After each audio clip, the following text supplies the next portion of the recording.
আমাদের জন্য উপহার দিতে পারবে। সবাই ভালো থেকো, অনেক অনেক ধন্যবাদ। Thank you. দাদা সর্বনাশ করে দেবে, বলছে এক দু লাইন গান হোক। আমরা যদি খালি গলায় গান গাই সব শেষ হয়ে যাবে, সব শেষ হয়ে যাবে। গান তো গান আমরা তো গেয়ে দেবো, কিন্তু তোমাদের থেকে সেটা গানের থেকে বেশি পদ্য মনে হবে। ভালো লাগবে কবিতা শুনতে হলে। আরেকদিন ব্যান্ড ফ্যান্ড নিয়ে ভাই দাদা বলে দিয়েছে, আরেকদিন শ্রাবন্তী আমাকে আমাদের আমন্ত্রণ করবে ব্যান্ড নিয়ে, সুন্দর সেদিন আমরা গান গেয়ে শোনাবো। শোনো, আমি বলি আমরা নায়িকা গায়িকা নই, আমরা লিপসিঙ্ক করি। অন্য কেউ গায়, আমরা শুধু ঠোঁট নাড়াই। তোমাদের মধ্যে কেউ ভালো গায়িকা যদি থাকে তাহলে সেই গাক, আমরা এখানে লিপসিঙ্ক করে দিচ্ছি নাকি। শ্রাবন্তী দিয়ে শুরু হবে আমার মনে হয়। এইটা করলে সর্বনাশ হয়ে যাবে, আজকে শেষ হয়ে যাবে পুরো, বুঝেছো তো কি? না না দাদা, তুমি কিন্তু এরকম করে আমাকে একদম ভ্যাসাতে ফেলে দেবে না, আমি বলে দিলাম। তোমার সাথে এরকম তো আমার কথা হয়নি। না, আরেকদিন হবে, নিশ্চয়ই হবে। আমরা সায়ন্তিকাদিকে বরণ করার জন্য অনুরোধ জানাবো। সায়ন্তিকা বন্দ্যোপাধ্যায় বরাহনগরের বিধায়ক এবং জনপ্রিয় অভিনেত্রী আমাদের মধ্যে উপস্থিত হয়েছেন।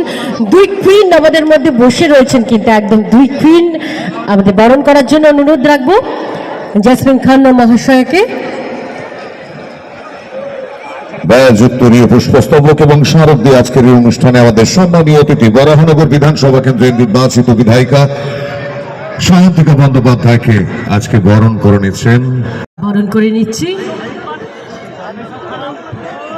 আমরা সেই সঙ্গে আমডাঙ্গা 11 স্টার এবং কাজীপাড়া আমরা কজনকে বলবো মাঠে নামবার জন্য তাদের প্লেয়ার লিস্ট গুলো আমাদের কাছে পৌঁছে দিতে অনুরোধ জানাচ্ছি।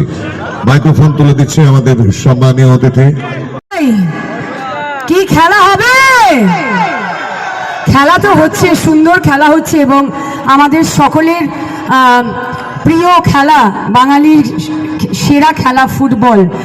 তো আমি বলবো যে এখানে তো টান টান উত্তেজনা বুঝতেই পাচ্ছি, এবং শ্রাবন্তীও এসে গেছে, আমিও তার সাথে এসে গেছি। তো জমজমাট আজকে নাকি? সায়নীও এসেছিল একটু আগে, তাই তো? না, আমি একটাই কথা বলবো যে আগে আমরা শুনেছি যে পড়াশুনো করে যে গাড়ি ঘোড়া চড়ে সে, তাই তো?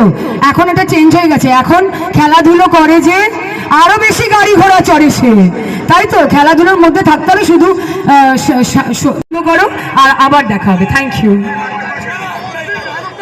আমাদের ক্লাবের ছেলেদের যেমনভাবে আগে ঘুরে চলে গেছে, সোহমদা কৌশনিধি গেছে, আমরা এই দিদিকে সেইভাবে মাঠটা ঘুরিয়ে আমরা সুশৃঙ্খল পরিবেশে যেমন আমরা আনন্দ উপভোগ করছি, ওনাদেরকে সেইভাবে আমরা উপহারটা দিয়ে পাকদা নজরুল সংঘের পক্ষ